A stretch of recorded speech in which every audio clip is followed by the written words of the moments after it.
Andy Griffith bought a piece of waterfront land in 1958 that most people never knew about. It sat on Roanoke Island, hidden from Hollywood, and he kept it private for 54 years. When he died there in 2012, the property stayed in the family. But in 2024, new owners finally stepped inside the old barn on the edge of the water. What they found stopped them cold. There were letters Andy never sent, objects from his darkest years, and something tied to his son Sam that nobody expected to see. The family had left it all behind. The new owners are still deciding what to do with it. Some things were meant to stay buried. This was not one of them. Andy Griffith came into the world on June 1, 1926, in Mount Airy, North Carolina, at a time when his parents barely had enough to get through each day. The house was so poor that they didn't even have a crib for him, so he slept in dresser drawers for the first months of his life. Those early days unfolded during the Great Depression, and every morning carried the same question of whether there would be enough. His father, Carl, was a skilled carpenter, yet steady work was rare, and money always felt like something slipping from their fingers. When Andy was 3, his father finally found steady work as a carpenter's helper, and for the first time, the family bought a real home on the south side of Mount Airy, a place people quietly called the wrong side of the tracks. Andy grew up surrounded by these struggles, but he later said those years built a strength inside him and shaped the humor he used to move through a world that felt heavy. Life in that neighborhood made him notice his place early. He saw kids at school wearing better clothes and living easier lives. He felt the difference in small ways, and those moments stayed with him. But he also learned that laughter could change a room, and he discovered he could use humor to ease the tension that came from being the poor kid. Slowly, he became the boy who could tell a story well enough to make others forget the things they judged him for. The house he grew up in was small and filled with old furniture from the 1930s and 1940s, a reminder of how simple things were. Even so, he found comfort in the sounds of music and the joy of stories, and those simple escapes lifted him beyond the walls of that modest home. His love for music and drama started young and grew stronger because of a man named Ed Mickey, a minister at Grace Moravian Church who led a brass band. Under his guidance, Andy learned to sing and play the trombone, and soon he was performing at church and in bands around town. Money was tight, so he swept floors at school to pay for lessons and instruments. He kept going because music felt like a place where nothing else could touch him. By the time he graduated from Mount Airy High School in 1944, he had already shown his town he had talent. He sang at his graduation, stood on small stages, acted in plays, and felt something inside him shift every time he performed. Music and drama became his path forward, the door he pushed open when life felt too small. After finishing his studies at the University of North Carolina at Chapel Hill in 1949 with a degree in music, he didn't become a star right away. Instead, he stepped into a classroom at Goldsboro High School and started teaching English and music. From 1949 to 1952, he stood in front of teenagers with chalk on his hands while dreaming of a life on stage.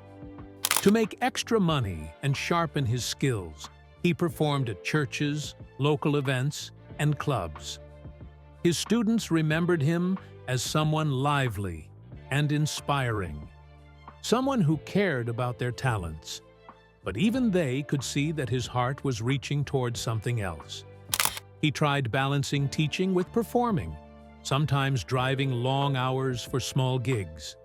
Each show built a little more confidence and taught him how to command a room without losing himself in it.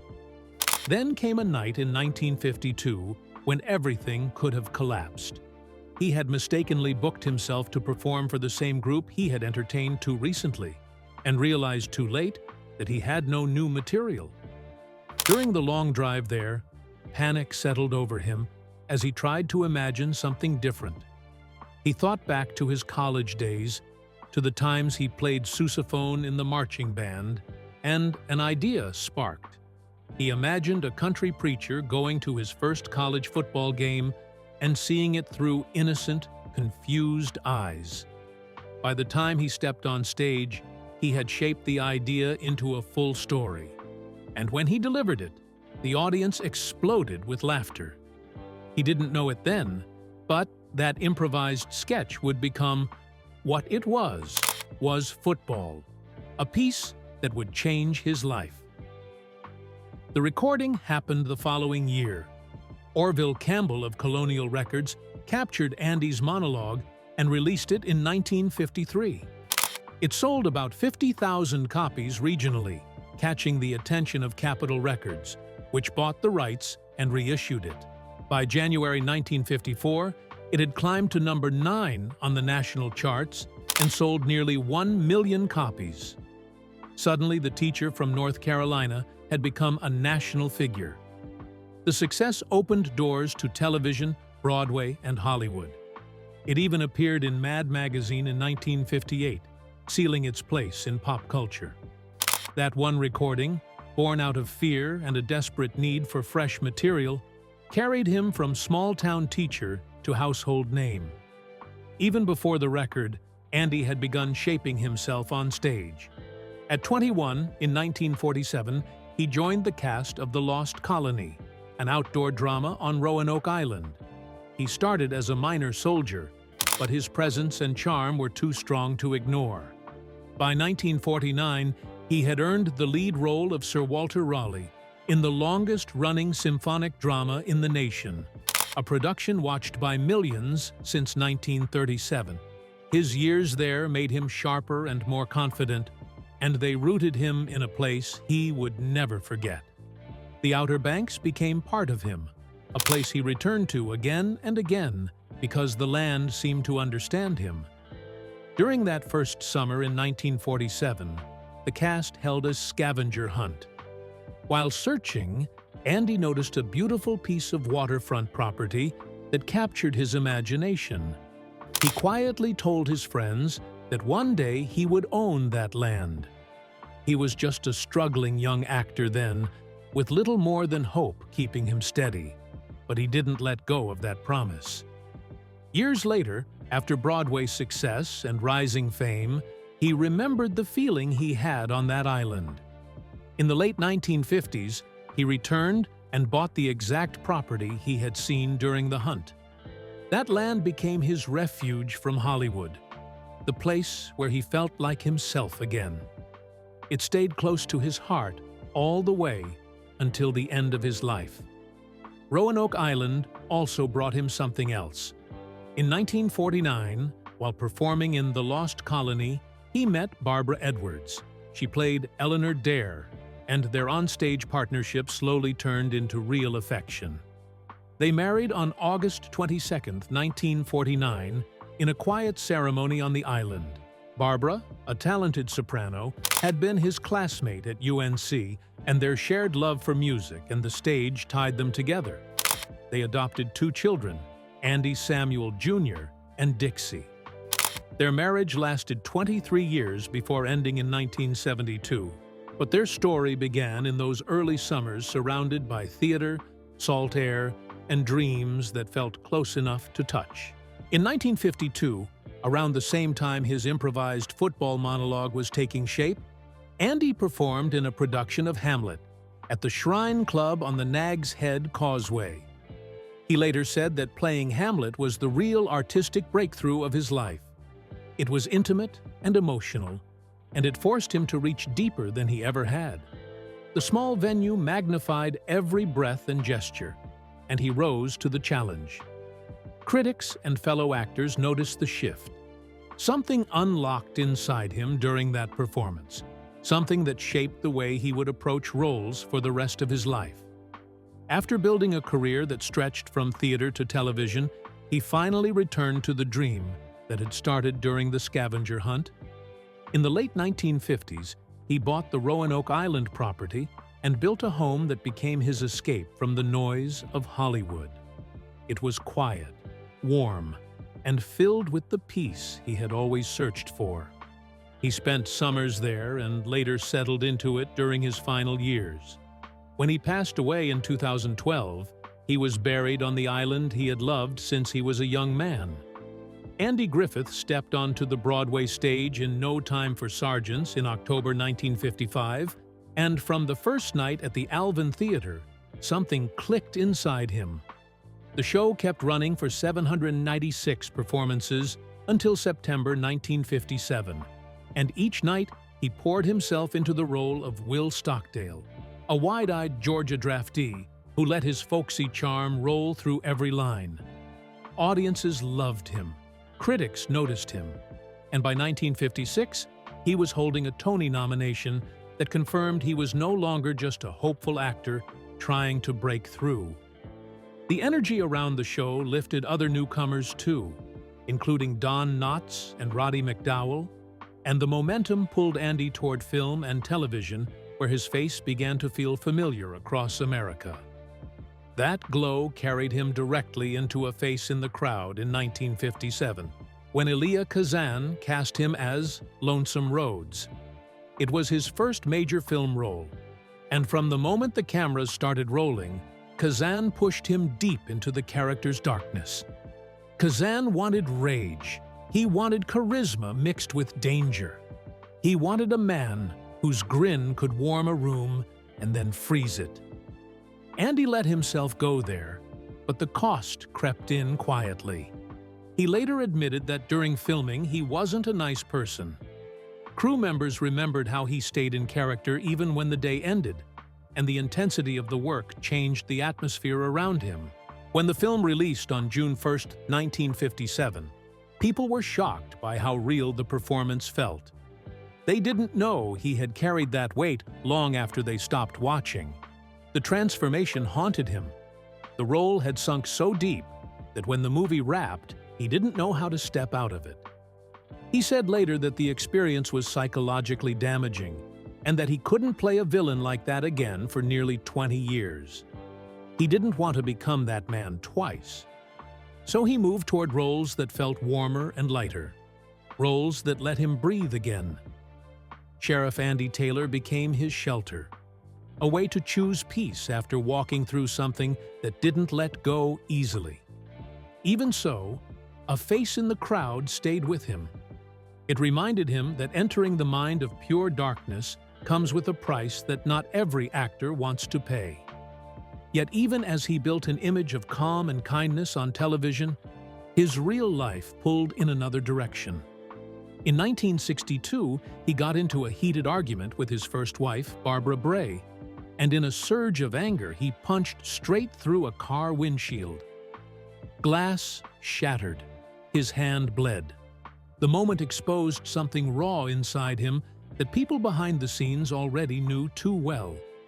Crew members described his temper as unbearable at times, and many cast members moved carefully around him because a single wrong word could flip the mood on set.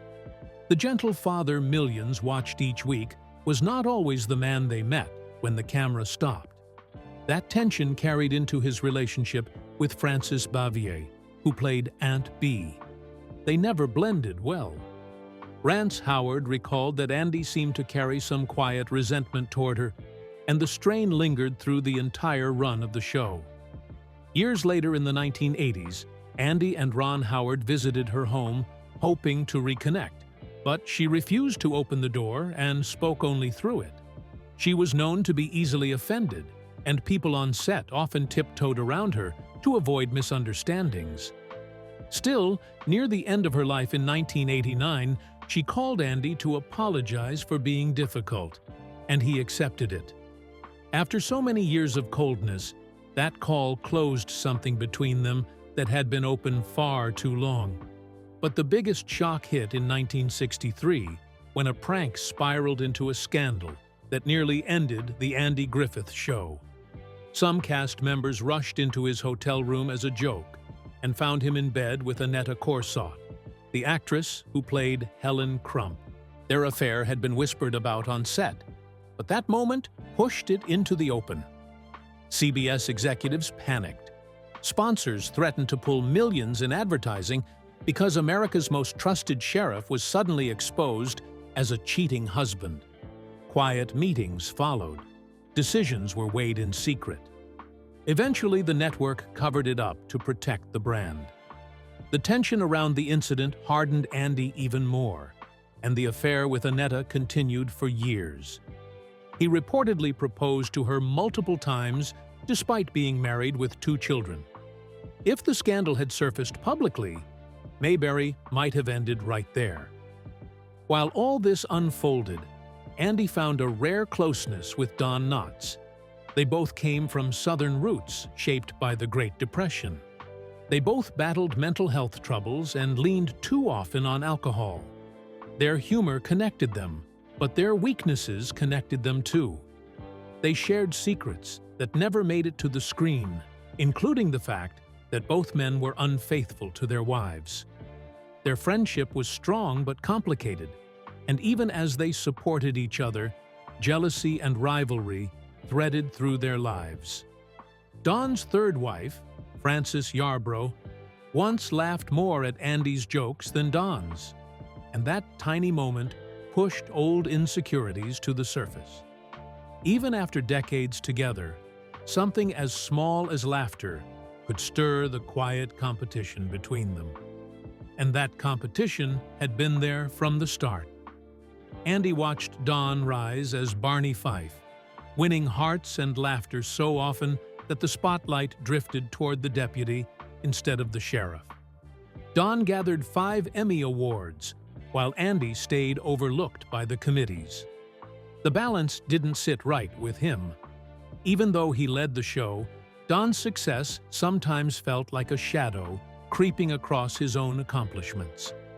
Viewers adored Don's timing, his nervous energy, the way he lit up a scene.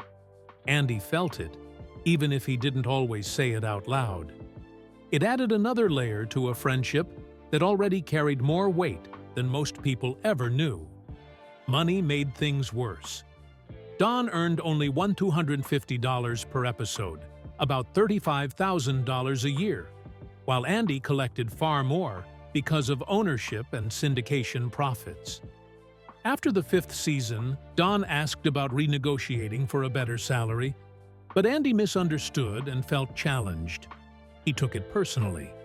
The misunderstanding cracked something between them. Don left the show and signed a 5-film deal with Universal Studios because he believed Andy was ending the series. When Andy later chose to continue without warning him, Don felt blindsided. The hurt settled deep, and even though they worked together again on Matlock, things never returned to what they once were. The friendship kept going, but the closeness slipped away. And years later, when life should have felt lighter for both men, the jealousy shifted again. Don grew irritated when his wife, Frances, laughed too much at Andy's jokes during gatherings. It embarrassed him. It reminded him of the old imbalance that had never quite disappeared. One argument led to another, showing that even time couldn't erase everything. Their bond survived, but it became clear that rivalry and affection had always lived side by side in their story. Andy Griffith carried an image that felt warm and familiar to millions. Yet, behind the calm smile, there was a storm that he hid for years. As the cameras rolled and fans embraced him as America's favorite sheriff, he faced long nights tangled with alcohol and anger. People who worked with him in the 1960s later said his rage could fill a room so quickly that crew members froze where they stood. Some said they would lower their heads and avoid eye contact because they never knew when his temper might explode. He sometimes arrived at work already in a dark mood, and on other days he drank after filming just to quiet the stress he didn't know how to handle. Nothing in his public image hinted at any of this, so the truth stayed tucked behind closed doors. There was one moment that people close to him never forgot. It happened during a fight with his first wife, Barbara, when his anger rose so fast that he punched straight through a car windshield with his bare fist. Everyone nearby went silent, because none of them expected something that intense. Stories floated around of him smashing hotel rooms or damaging cars when his emotions flared too hard to control. The fear in the air lingered for hours after his outbursts, leaving co-workers uneasy even when everything looked fine again. Eventually, he realized he needed help. He admitted later that he spent more than a dozen years in therapy, trying to understand why his anger felt too big to carry alone. Friends often braced themselves before visiting his home because they knew evenings there could turn tense without warning. It was a far cry from the gentle figure he played on television, and the contrast created a private weight he struggled with throughout his life. His personal life held its own complex layers. Andy had married Barbara Bray Edwards on August 22, 1949, after meeting her at the University of North Carolina. She had a beautiful soprano voice, and together they toured small community centers in North Carolina while he built his early career. They adopted 2 children, Sam in December 1957 and Dixie in 1959.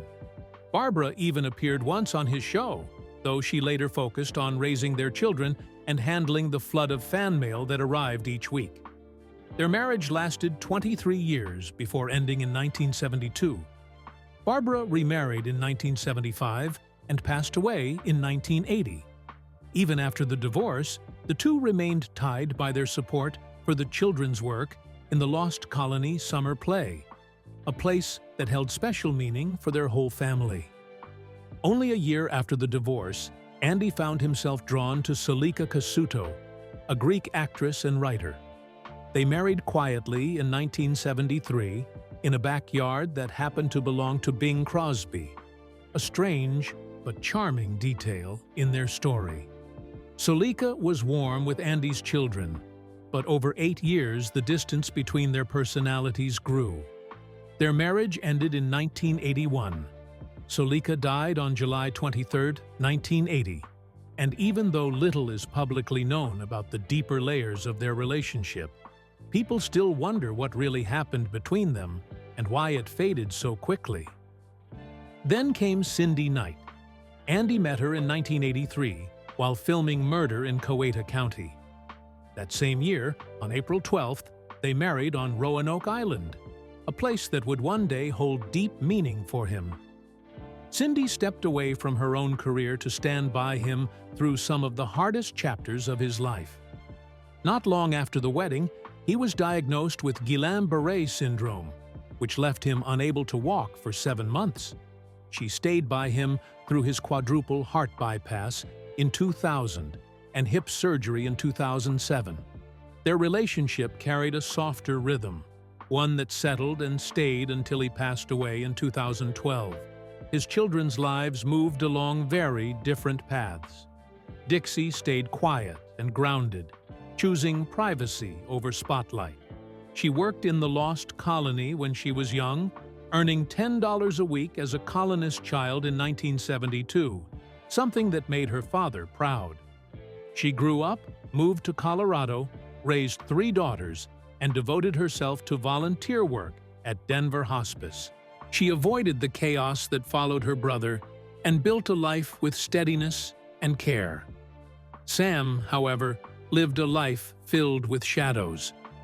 Born in December 1957 and adopted as a baby, he grew up away from Hollywood glitz, but close to the pressure of being Andy Griffith's son. He became a real estate developer in North Hollywood and seemed stable from a distance, but inside, he battled alcoholism that tightened its grip as the years went on. Andy paid for rehab more than once, hoping his son might turn a corner. But nothing seemed to hold. Sam kept slipping back into the same patterns, and each slip brought more pain. Not just for him, but for the entire family. Things grew worse in November 1991 when he married Renee. Only a month later, their home turned into a site of violence that changed everything. On January 6, 1992, Renee said he attacked her while she was pregnant. She reported being hit in the face, kicked in the stomach, and left with bruises and a broken finger. The assault caused her to lose the baby. Police arrested Sam and charged him with several counts, including spousal abuse, causing great bodily injury and assault with a deadly weapon. He spent 90 days in jail while the case unfolded. In the end, the felony charges were dismissed when he agreed to plead no contest to 2 misdemeanor counts. He served his time, but the damage rippled far beyond the courtroom. For Andy, it was the breaking point. He cut ties with Sam emotionally, unable to carry the heartbreak any longer. Sam tried to rebuild pieces of his life afterward, but years of alcohol abuse had already carved deep wounds into his body. On January 17, 1996, he was found unresponsive at a desk in his North Hollywood apartment. He was only 38. His cause of death was cirrhosis of the liver.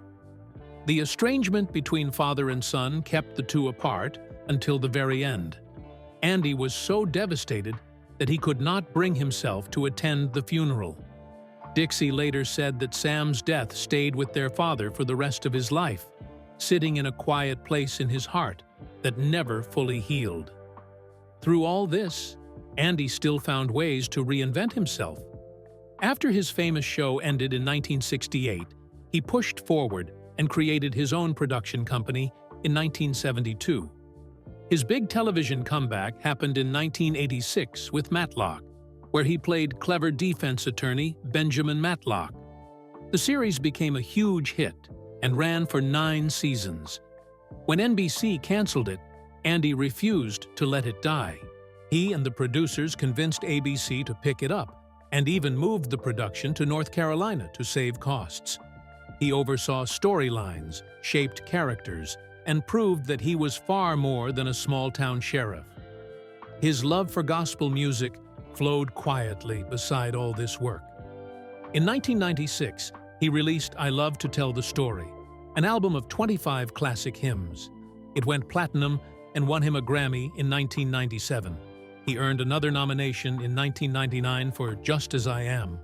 His passion for faith and music led to his induction into the Country Gospel Music Hall of Fame in 1999 and the Christian Music Hall of Fame in 2007. These achievements showed another side of him, one grounded in belief and shaped by the songs he grew up with. As the years passed, his health challenges became more constant. Guillain-Barré syndrome struck him in 1983. Heart surgery followed in 2000, and hip surgery in 2007.